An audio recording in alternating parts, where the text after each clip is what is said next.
Welcome to the Raise podcast. I'm Carol Barwick. We're here to raise your confidence and inspire your creativity.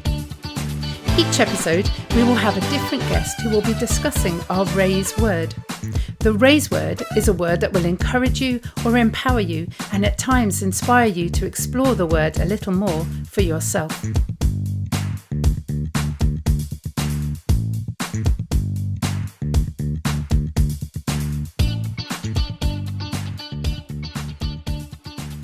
Hello everybody and welcome to another episode of the Raise podcast. We have looked at lots and lots of words. We've looked at gratitude, we've looked at connection, and today we're going to look at the word strength. And you might wonder who I'm going to be speaking to today, maybe someone that does wrestling or someone that does a really difficult job. But actually today I'm going to talk to somebody that I have seen grow in strength over the year. And actually, I've only known her about a year, and that is Becky Metcalfe. Good morning, Becky. How are you doing? Morning. I'm okay today, thank you. Thanks for having me on. Oh, you're so welcome. So, Becky, the reason that I asked you on here today to talk about strength is because you and I have, sadly, in some ways got something in common, which is we are both dealing with long COVID and all that comes with it. Just before we deep dive into long COVID, because I just don't think people understand exactly what it's all about. And so this is an incredibly important episode, I think. What does strength mean to you? Strength for me is telling yourself that you're good enough. It's telling yourself that you are brave enough and that you are strong enough to overcome any obstacle that you might come across. It's realizing that you're capable of whatever you set your mind to. And most importantly, strength is persevering, which is something that I've done a lot of, as you will have done over the past 18 months. Wow. Yeah, I think it's so easy when we talk about strength to just leap straight to the idea of some kind of physical strength. And there's definitely that, isn't there? I mean, there's no doubt about that. When you talk about strength, you think about people that can do things that take a lot of physical energy. But I think we are all realizing more and more just how important mental strength is and how difficult it is. Oh my goodness, it's a challenge, isn't it? Absolutely. I don't think I knew the true meaning of strength before this happened. I'd never had to be strong before. I'd never had to work out what my strength is and how I was going to pull myself through something that required me to be strong. But now I have such a good meaning and understanding of what strength means to me and how important strength has been over the last 18 months. Yeah, it's interesting because over my lifetime, I've had a lot of challenges and I've had some traumas. But when you talk about actually needing strength, I think you're right. I think this is probably the first time that I've really had to look at what strength is, because rather than those things that were kind of maybe short-lived and scary but kind of short term, this has been just long, hasn't it? I mean, when they call it long COVID, they're not joking. And I wonder if part of strength is that it kind of builds over time. That is one of the definitions of strength. Yeah, I completely agree with that. Something that, you try to be strong in the early days of it, and the longer it goes on, the longer long COVID is, the more you have to reach inside and find more and more strength. And you become a different person because you become stronger. And I think, especially for me, I feel like I can take on and face more than I ever could prior to this. Yeah, it does make you feel a little bit invincible, doesn't it? I mean, I've got an 8-year-old, so I've been pregnant, and I thought that took a lot of strength, but this this is something else. And it tests every part of you, doesn't it, Becky? It isn't just the strength to get up in the morning. It's the strength to have a shower. It's the strength to work out what you can and can't do during the day. What does strength on a daily basis look like for you? It all depends on the day, I'd say. Yeah. A particularly good day, strength could be making sure that I'm doing something I enjoy doing. Yeah. Strength is definitely an element of pushing yourself, especially when you've been poorly for so long. On a bad day, strength could be literally getting up out of bed and moving onto the sofa. It's a constant battle with your mind about knowing how strong you are and how much you've grown, but your body doesn't want to catch up with that. But my mind is so much stronger. I'm stronger mentally than I've ever been. Yeah. And you have to come to a balance, because my mind wants to get up and it wants to go cleaning and it wants to, go back to work and go out and get dressed and have a bath and wash my hair. But my body has to tell my mind now to slow down. Yeah. I don't know about you, but you become really good at listening to your body, don't you? I always thought that I was pretty good at knowing what I needed, but I have never listened to my body in the way that I do now. As soon as I feel like I need a sleep, I just do it, almost kind of wherever I am. And people that know me well will tell you that I just didn't do that before. I wasn't an ever ready bunny, but I was always doing something. And even when I was resting, and you might find this as a creative, even when I was resting, my mind was going like, oh, well, I could just write a poem, I could just write a song. And it's like getting that to calm down as well, and realizing that actually it takes as much energy to do the mental stuff as it does walking around. Absolutely. I think one of the things I've noticed the most, well, I'm most grateful for, is how physically strong my body has been through this. Okay, Yeah. I can't go, I'm not a wrestler, I'm not, I don't go to the gym 7 times a week, but my body has got strength that I never knew it had. And to get me through the last 18 months and not give up on me, even when my mind wanted to, which was a lot of times, my body just kept going. And for that, I'll be forever grateful. Yeah, I think that's really important, isn't it? Because I think I've turned on my body quite a lot over the last kind of 18 months. A lot of, why can't you do this? It's stupid. Why can't you just get up and do things? Why can't you just take your son to school?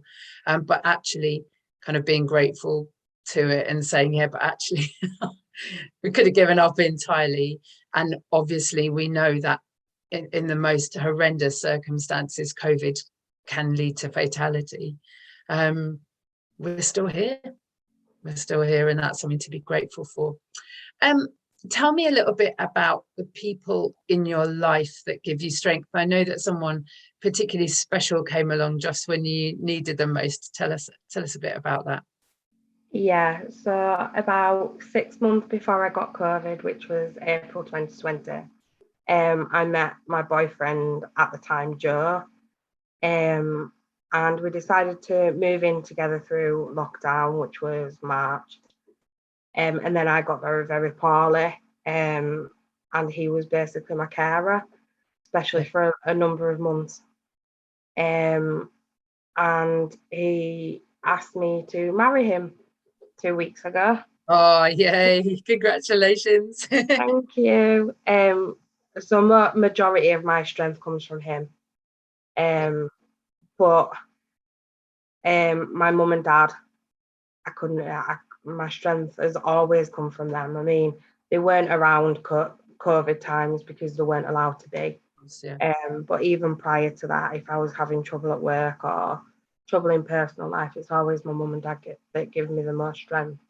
But I think people like you, the group, the COVID group on Facebook that we're both members of and how we met, just talking to other people that are in the same position and situation and know how you feel and understand it and get it. Yeah. I have said several times, I don't think I'd be here if I wasn't a member of that group. Yeah. If I had to do that on my own with nobody that understood, I don't think I could have got through it. No, it's actually making me really emotional, and I thought it would probably be quite an emotional discussion. The group that we're talking about, we will pop it in the show notes below. Anybody that is listening today that is struggling with long COVID or knows someone that is, please do have a look at the group. It's called the Long COVID UK and Ireland And Resources. suffer and survivor COVID group. We'll put it in the show notes. Apologies. We're trying to cobble the name together. And a big shout out to Karen Rawdon and the team for being absolutely amazing admin team and building us up and encouraging us throughout, despite being really poorly themselves. And that group brought us together. And one of the things that has been really fun in that group, and I think it's really important to notice that we can still have fun and be light-hearted even through this, is we started to do poetry battles, didn't we, Becky? I can't remember who started it first. I think you did. I think you put a poem on, and then we talked about kind of opening it up so that other people in the group could write poetry. And you have written some amazing poetry, stuff that really has resonated with other people. So I am going to stop talking and give the floor to you to share one of your poems, please. Yeah, that's fine. I'm going to read one from probably the more darker days that I've had. This was from roughly April this year, which will have been a year into my long COVID journey, before I had any help from a long COVID clinic, so I was in a pretty bad way. Where is she? Where has she gone? She's been grieving herself for far too long. Looking in the mirror, who does she see? It's somebody else, she thinks, it's not me. Putting on her clothes that made her feel good, but now they look different, she knew they would. Trying to find herself, all she does is cry, feeling like an imposter, living a lie. She gets down and she gets sad because she is no more. The thought of her not returning leaves her feeling unsure. But little does she know, the new person she can see is stronger and wiser than she ever thought she could be. She's loved, she's lost, she's mourned, she's fought. She's not as different as she originally thought. She's brave, she's courageous, she's loving, she's kind. She reminds herself that she's not being left behind. She's on her own journey, going down a different path, but she will continue to be kind, continue to laugh. She's matured, she's grown, she will have no regret. She has forgiven the virus, but she will never forget. The long-term effects will be behind every door, but she will learn to love herself forevermore. Thank you, Becky. That was fantastic. And we will put that poem in the show notes with your permission, if that's okay. Yeah, that's fine. That's super. Are you finding this episode as challenging as I am? Yes, you can be challenged even when you are the host of the show. If you want to have a challenge in your singing life, then come and find me and we can do some online singing lessons together. You can find out all the things that I do at www.raiseforall.com. Back to the episode. Wow, Becky, that was an incredible poem. Thank you so much. And as I said, we'll pop that poem in the show notes as well, so that people can read it at their own time and leisure, because I think it's so important. You mentioned about long COVID clinics, and that poem was just before you you kind of got involved with the long COVID clinic. Tell me a little bit more about that and what kind of strength that's given you. So the long COVID clinic started to come about from November 2020, and obviously because we were some of the earliest to get COVID and require a long COVID clinic. I kept pushing locally my GP for for a referral to the long COVID clinic. Yeah. Unfortunately, Wakefield ended up being one of the last ones to have a long COVID clinic. I wasn't allowed to go to Leeds, even though we only live about 10 minutes away because of my postcode. So in the end, I think it got to about February, March. I was seeing a lot of others in the group who were attending long COVID clinics. And I ended up emailing our local clinical commissioning group just to voice my frustration, really. And explaining, I'm 29 years old. I still can't get out of bed. I'm still having breaths. I'm still off work. And you're doing nothing about it, basically. And I don't know what you expect me to do about it. I'm not medically trained. Yeah. And they replied to me. And basically, I got a letter in the end once the long COVID had opened, saying that thanking me for helping to share what the long COVID clinic in Wakefield looked like, because I don't think they were aware of long COVID could be, because nobody talks about it. Not on the TV. The government don't speak about it. All they would know is if somebody like me wrote in, and that gave, I had to find tremendous strength to have the time and effort to be pushing and pushing and pushing different groups. I was emailing local MPs. I was emailing the mayor of Wakefield, the leader of Wakefield Council. I've emailed Boris Johnson himself, because I couldn't sit there any longer and watch my life go by and having no control over myself. I had no control over what was happening. I'm not a doctor. I don't know how to make myself better. I needed help and I wasn't being given help.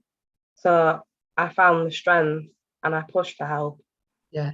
I think that was one of the first times I really saw just how strong you were, because suddenly you went from being the same as us, having the same symptoms, and then, I found it so difficult because I got a long COVID clinic quite quickly, and then knowing that we were literally living almost kind of next door to each other with the Leeds Wakefield thing. And I just wanted to kind of say, just come to mine. And it's ridiculous. And the postcode lottery is just so hard across the board, isn't it? In so many different ways. But your strength in really, really pushing. And then to hear them say that basically you shaped that long COVID clinic. That's amazing, Becky. It really is. Because if you hadn't done that, then you think of all the countless people that won't have been getting what they needed. And now they are. Because of you. So that's a real testament to your strength in that situation. I think the whole long COVID journey and the strength that has grown out of it has been amazing, and watching it in different ways. So we talked about your poetry, but you've also been doing an amazing amount of baking.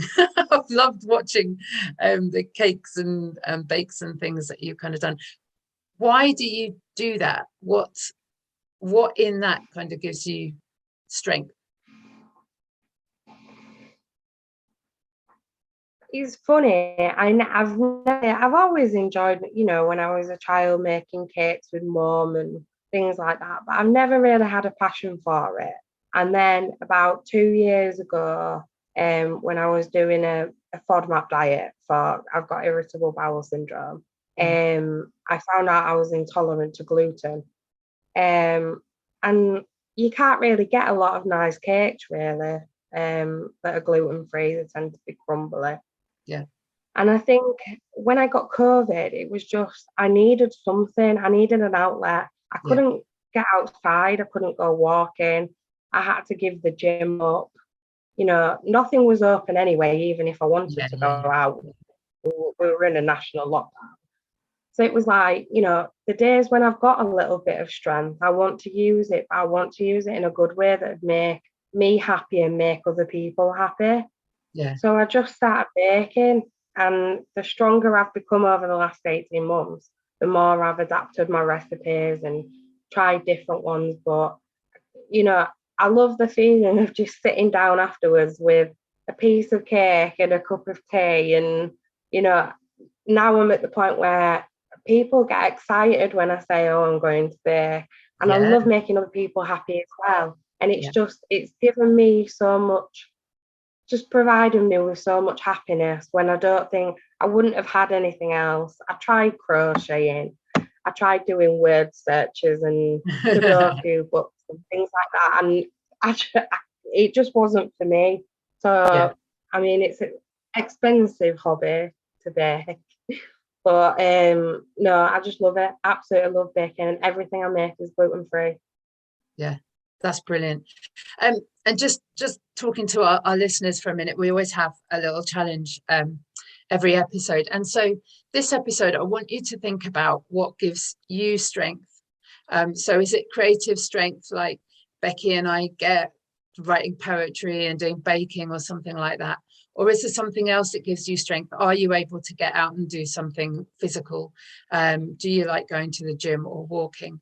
Just be really aware of it over the next week or so, and literally use it to your strength, because these things are here so that we can enjoy life and live it to the full. Becky, you know, and a lot of the listeners know that I'm a Christian, and it's one of the verses in the Bible that I love about living life and living it to the full. And I found that having long COVID, that has been one of the biggest challenges for me, because I am getting through life and living it to the full when I can. Whereas before I didn't even have to kind of think about it. And so it's a challenge, isn't it, to find those things that you enjoy doing and kind of allow them to give you strength. We're nearly at the end of our episode for today. It's been a really amazing interview. Have you got another poem that you can share with us that tells us a little bit more about your journey? I have.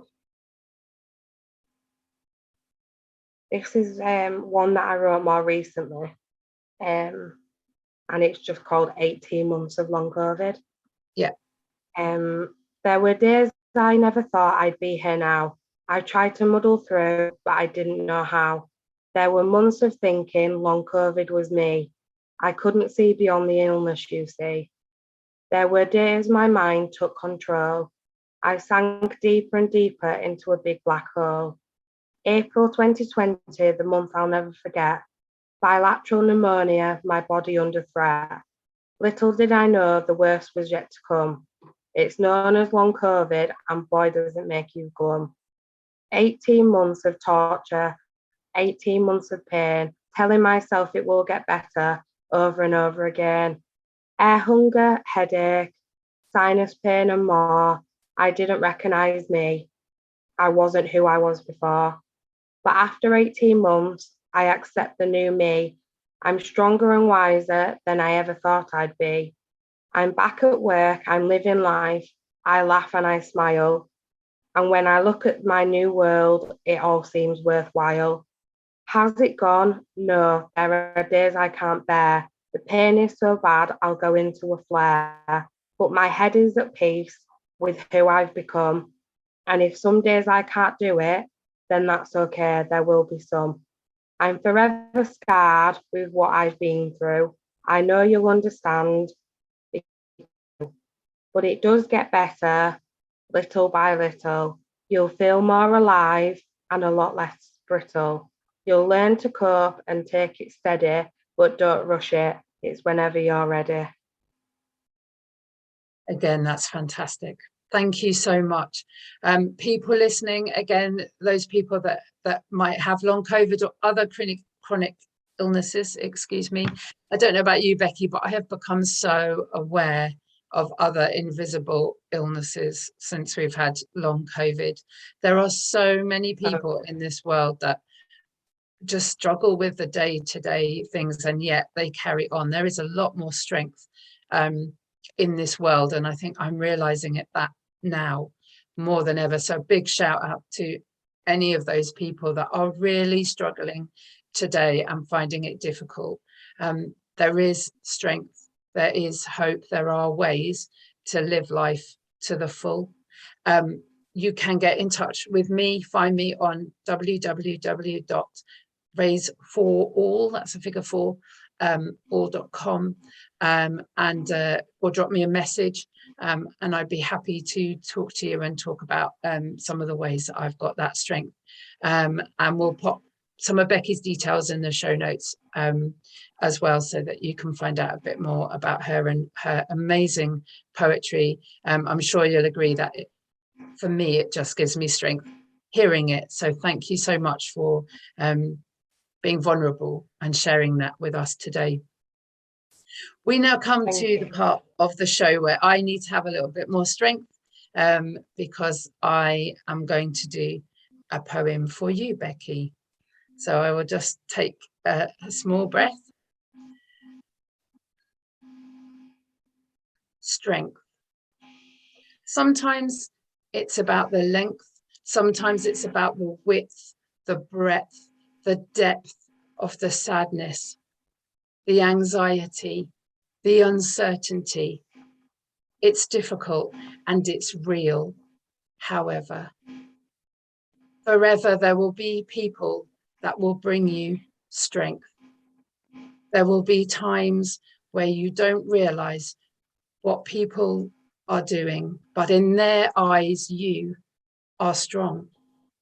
You are growing day by day, not knowing quite what's happening within your body, and yet the strength is there for all to see. All you need to do is be. Okay, there you go. Thank you. That was really lovely. You're so welcome. Thank you so much for your strength, your vulnerability, the things that you are doing for other people that are dealing with long COVID at the moment. Thank you for your friendship. I thank God so much for that strength that we have between us. And it's nice to be able to publicly acknowledge it. And listeners, Absolutely. Please get in touch and let us know how we can help you to be that little bit stronger. And yeah, let us know if you want to know any more details about long COVID. We're happy to talk to you about that and kind of help you through your journey. Becky, you've been fantastic. Thank you so much for today. Thank you for having me. It's been wonderful. Thank you. Bye-bye. Bye. A final thought from Seb. We can all be strong together with the help of God. Thank you for listening to the Raise podcast. We hope you feel raised and inspired by this episode. Whilst we're not offering face-to-face classes currently, we are doing online singing lessons where you can have your voice raised as well as your confidence. If you would like to find out more, please visit our website at www.raiseforall.com or find us on social media on either our Facebook or Instagram page. Take care.